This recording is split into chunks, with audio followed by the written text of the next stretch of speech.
This is the Church of Reason. The American Meltdown. Tonight. Our groundbreaking report. With international freethinker, Mr. Winston Wu. Spiritual leader of the Happier Abroad Forum. Good evening, Mr. Wu. Sir, in your expert opinion, what is your assessment on America's social scene? In about the mid-1980s, America became a lot less sociable. It became less and less normal to talk to strangers or talk to your neighbors. The social and human connection started to deteriorate big time. You might remember that it was a lot easier to talk to people, to connect with people, to make friends. The social interaction was just a lot more normal. It wasn't as pretentious. And how did you notice this, sir?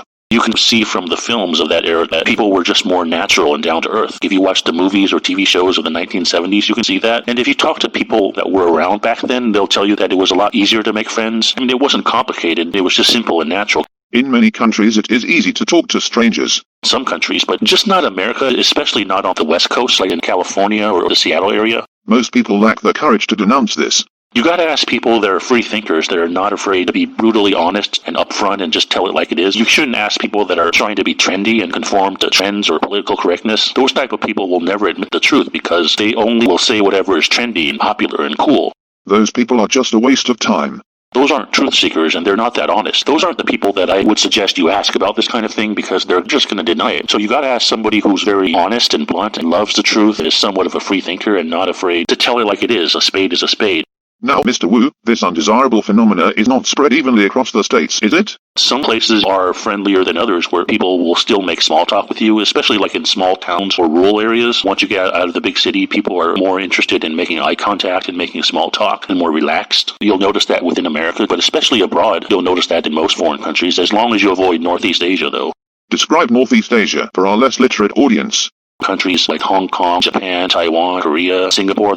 So why do you think this is happening, sir? The reason is because American culture has this long-standing tradition of being independent and individualistic and not needing other people. That's always been part of American tradition, and when people come to America, they come to be independent, not dependent. They don't come seeking social connection or being interconnected with other people. They're trying to be independent, to make money, to find opportunity. It's easy to see the difference when visiting other countries. Anyone that travels the world knows this, especially if they're super honest and aware and a truth seeker or a free thinker. They'll tell you that in other countries you do have this social connection and inclusiveness that you don't get in America.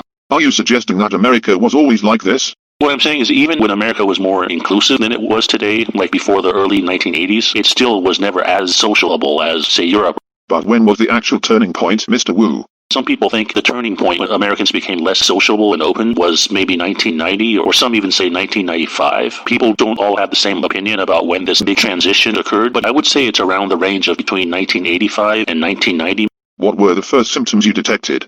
America just became a lot more isolating, and people became more picky about who they made friends with, became more competitive, and just wasn't down to earth. And you believe the movies depict this behavior? You can see this in the movies of the 1980s. If you watch those high school dramas like Pretty in Pink with Molly Ringwald or 16 Candles, you'll see that the teenagers in those movies acted very shallow and pretentious. They weren't down to earth, so they were much harder to get along with. People who are shallow and pretentious, if you're not cool enough, they don't want to talk to you. They'd look down on you. This is not very friendly behavior. To me, that's just not friendly. In real life, high school was like that. But the thing is, if you watch the movies of the 1970s, you don't see that. You don't have these teenage dramas where people act very pretentious. They acted a lot more natural. They didn't act insecure. But all of a sudden in the 80s, people started acting more insecure. If you grew up at that time, you sort of know what I'm talking about. So what did you observe during the 80s? In the 80s, everyone was very insecure about themselves. They constantly had to brag and act tough and flaunt a big ego in order to try to overcompensate for that. Whereas in the 70s, you didn't have to do that. People just liked you for you. And if you were creative or eccentric, then you were considered cool.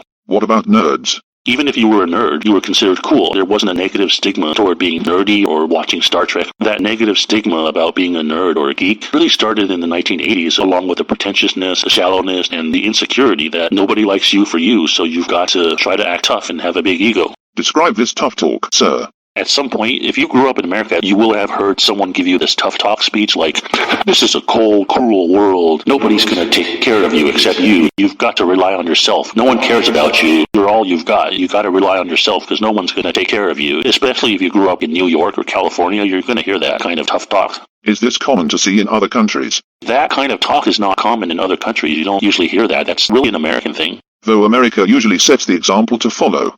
Don't buy into this fallacy that everything that you hear in America applies to the whole world. That's a very big fallacy that everyone makes in America. They think whatever problem you have or challenge or obstacle is the same as the whole world because America equals the world. And that is just not true. If you grew up in a different country, you'll know what I mean. You don't get that type of tough talk because in other countries, people have real friends and they can depend on each other.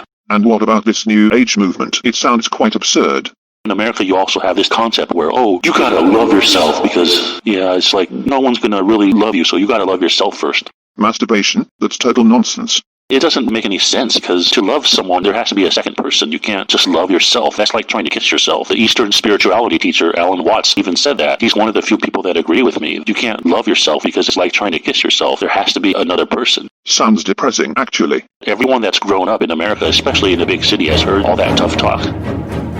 When we come back, the origins of the meltdown of American society. Stick with us. Don't nobody go nowhere. You are listening to The Church of Reason.